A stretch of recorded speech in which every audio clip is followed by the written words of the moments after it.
This must feel like a dream. All the leaves are brown. One that swirled in your mind at night. And the sky is blue. And by day, stirred your soul. California dreaming of. The playoff semifinals. I'm such a winner's day. At the Rose Bowl. All the leaves are brown.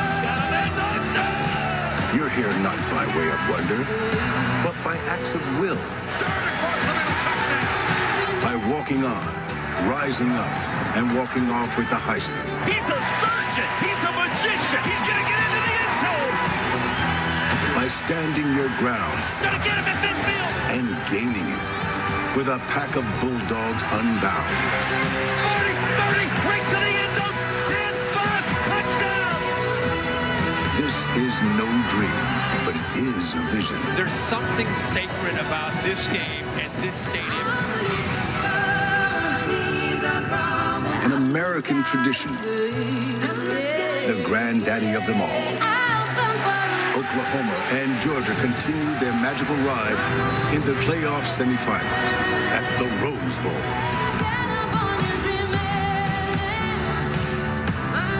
It's the college football playoff semifinal at the Rose Bowl game presented by Northwestern Mutual, the 104th edition of the granddaddy of them all. Postseason football invented right here.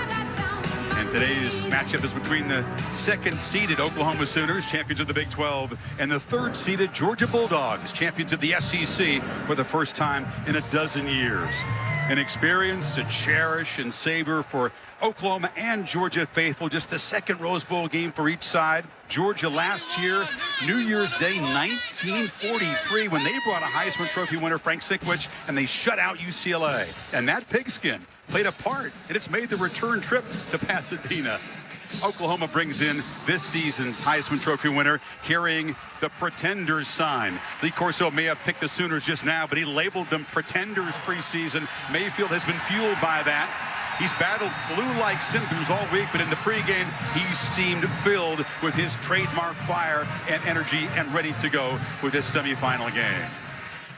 Happy New Year from Pasadena, Chris Fowler and Kirk Herbstreit, my partner here working his 11th Rose Bowl game, more than any other analyst ever. Congratulations. Honored, humbled. Thank you very much. They're all special, but when it's a playoff semifinal game, leading off today's doubleheader with the nightcap and the All-State Sugar Bowl, that's the familiar game. Clemson and Alabama in the trilogy. This is the fresh matchup. Somehow they've never played before. And they both have different storylines. The game later tonight is going to be a lot of fun to watch Nick Saban try to get revenge against the Clemson Tigers and Dabo Swinney. This game does feel fresh. Think about Lincoln Riley. First year he's been a head coach. He brings the Sooners out to Pasadena, and the same could be said for Kirby Smart. Just his second year. He learned so much from Nick Saban, got his own program back at his alma mater, and here they are in the playoff out at the Rose Bowl. Pretty special. Sooners back-to-back winners of the Big 12, led, of course, by the Heisman Trophy winner, Baker Mayfield, the magician, the maestro of this offense, and they score fast and furious. You know Mayfield's story. He won a state championship in Texas high school football, but was not showered with big-time offers. Walked on at Texas Tech, had a pretty good freshman season, but then left, and walked on again at Oklahoma. The game after Trevor Knight had just beaten Alabama in the Sugar Bowl. He won the job, two-time Big 12 Player of the Year, and of course the Heisman Trophy winner. He brings the energy and he brings the fire, and his team certainly feeds off of all that, Kirk. Well, that fire and that energy is paramount. I mean, we heard about he was not feeling well. First thing I thought about is I know he's going to play, but can he play 60 minutes and provide that spark that his team feeds off of? Now, as much as we talk about Baker Mayfield, if you're not familiar with Oklahoma, in my opinion, it's about their balance. It's about being able to run the football with these guys right here. Rodney Anderson has really come on the second half of the season, and a true freshman, Trey Sermon, kind of a 1-2 punch for the Oklahoma offense. This offensive line, keep in mind, all 5 returned from last group.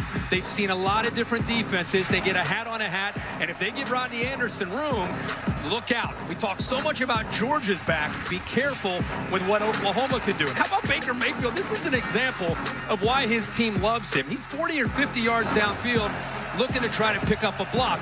The reason I think this is so important, when Oklahoma runs the ball, Defenders get their eyes in the backfield, and it creates play-action opportunities for the quarterback, Baker Mayfield, to be able to make big plays. And this is the thing that I think Georgia's most concerned. Even when you get in, you have a chance to bring him down. He's stout. He's very calm and poised, and he's able to get out and create. And it puts the defense in a very difficult situation. So it's not just the execution. It's kind of that backyard football stuff that it's unpredictable. How does Georgia do in defending him in that scenario?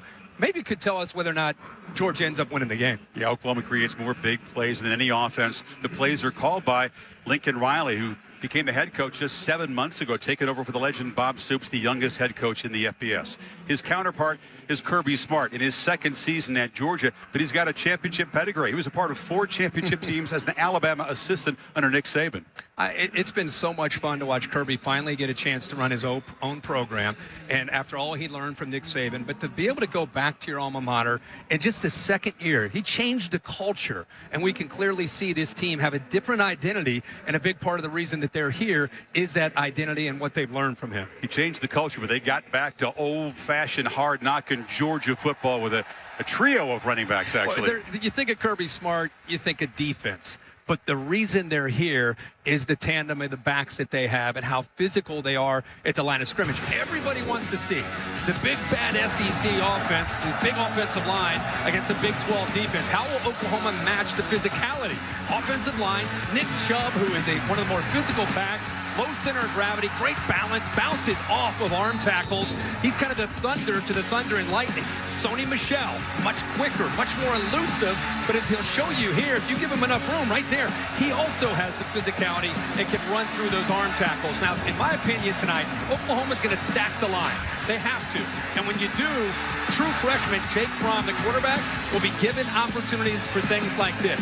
Open receivers downfield, because the defense is so concerned about that big, strong running game, telling you this guy right here, if Georgia wins, could be the MVP because of his ability to make some big plays in the passing game. True freshman, but not a normal true freshman. 19 years old, incredibly poised. I asked him, when's the last time in your life you felt uncomfortable? That was couldn't think of a time when he was uncomfortable. We'll see how he handles this today. I don't know what I enjoyed more, you asking that question or him being perplexed. Like, I really don't know the last time I felt uncomfortable. This is a true freshman playing at the Rose Bowl in a playoff, and as calm as he could be, like he's a junior or senior as far as just the bigger the stage, I think he's one of those guys, the better he plays. Can he make the Sooner defense uncomfortable? They've been doubted. They've been criticized. They've been challenged by their coaches. They've given up a whole lot of big plays, but history says when they step out of the Big 12 and get challenged by an SEC team, they play better than you expect. They'll play with a chip on their shoulder. And that's why I think early in this game, I wouldn't be surprised to see Jim Chaney, the offensive coordinator,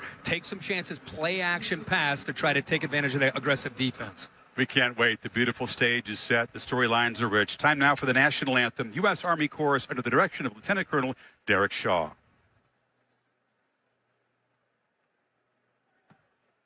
Oh, say, can you see by the dawn's early light what so proudly we hailed at the twilight's last gleaming, whose broad stripes and bright stars through the perilous fight o'er the ramparts we watched were so gallantly streaming, and the rocket's red glare, the bombs bursting in air, through the night, and our flag was still there. Oh, say does that star-spangled banner yet wave o'er the land of the free and the home of the brave.